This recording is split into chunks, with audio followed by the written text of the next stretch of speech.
नमस्कार बंधुरा रुबिस किचेने सकलके स्वागत। आशा करी तोमरा सकलेई भालो आछो, आमिओ भालो आछि। आबारो आजके आरेकटा नतुन रान्नार रेसिपि निये चले एसेछि, सेटा हलो कातला माछ। कातला माछ फुलकपि आलू दिये किभाबे करे सेटाई तोमादेर साथे शेयार करछि। आर आमी कातला माछेर फुलकपि आलू दिये रेसिपिटा आमार चैनेले एई प्रथम आमी छाड़छि।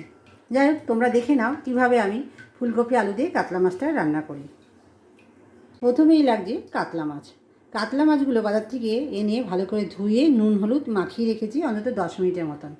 আর ফুলকপি আলুগুলো কেটে নিয়েছি, নিয়ে এবার আমি ফুলকপি আলুগুলোকে একটু ভাপ দিয়ে নেব, কারণ এখনকার ফুলকপিগুলো খেতে খুব একটা ভালো লাগে না। শীতকাল হলে ভাপ দিতাম না, যেহেতু এটা গরমকাল সেই জন্য আমি এটা ফুলকপি আলুটা আমি একটু ভাপ দিয়ে নিলাম। যাই হোক হালকা করে সেদ্ধ করে নিলাম, তারপরে ছেঁকে নিয়ে আমি একটু তেলের মধ্যে ভেজে নেব। তেল গরম হয়ে গেছে তেল গরম হয়ে গেছে একদম। আমি গ্যাসটা আঁচটা কমিয়ে দিয়ে নিয়েছি। এবারে এক এক করে মাছগুলো ছেড়ে দেবো। প্রত্যেকটা মাছই আমি ভেজে নেব, সবগুলো একসঙ্গে নিয়ে দেবো, কারণ মাছের তেলের পরিমাণটা একটু বেশি দিয়েছিলাম বলে সবকটা মাছই একসাথে ভেজে নেব।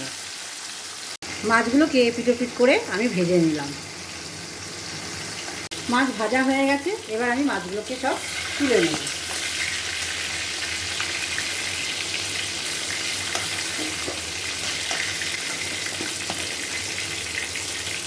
তেলেই একটু জিরে ফোড়ন দিয়ে নেব আর একটু শুকনো লঙ্কা ফোড়ন দিয়ে নেব।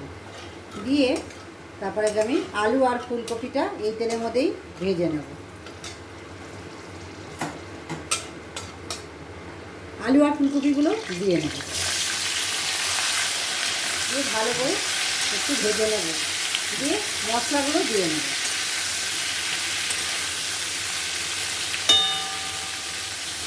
এখন আমি আদা রসুন পেঁয়াজ যে পেস্টটা করেছিলাম এটা দিয়ে নেব, পরিমাণ মতন দিয়ে নেব।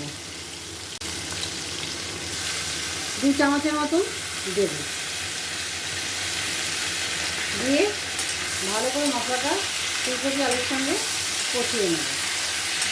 অ্যাকচুয়ালি ফুলকপি আলু আর কাতলা মাছ রান্না করলে বেশি মশলা না দিলেও হয়, সেজন্য আমি কম মশলা দিলাম। এভাবে কষিয়ে নেব। এরপরে আমি নুন হলুদ গুঁড়ো মশলা কিছু দেবো। দিয়ে দিচ্ছি 1 চামচের মতন লবণ, একটু কম, কারণ সেদ্ধ করার সময় ফুলকপি আলুতে আমি লবণ দিয়েছিলাম। আর দিয়ে নেব 1 চামচের মতন জিরের গুঁড়ো। আর দিয়ে নেব 1 চামচের একটু বেশি লঙ্কার গুঁড়ো, কারণ মাছের ঝোলে একটু ঝাল ঝাল না হলে খেতে ভালো লাগে না। 1 চামচ দিয়ে নিলাম, আর একটু হাফ চামচের মতন দিয়ে নেব।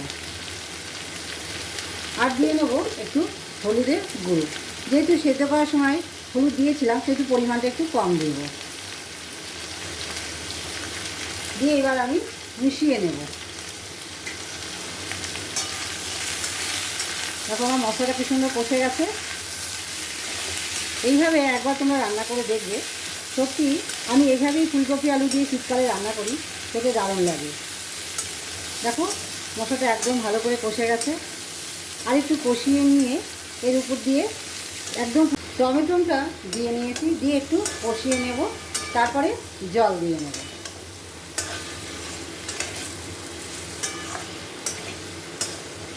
তো আমি গ্যাসের ফ্লেমটা একটু কমিয়ে দিয়েছিলাম, এবার একটু বাড়িয়ে নেব। আর দিয়ে নেব পরিমাণ মতন জল। মশলাটা যেহেতু কষা হয়ে গেছে, এবার আমি জল দিয়ে নেব। 2 কাপ মতন জল দিয়ে নেব।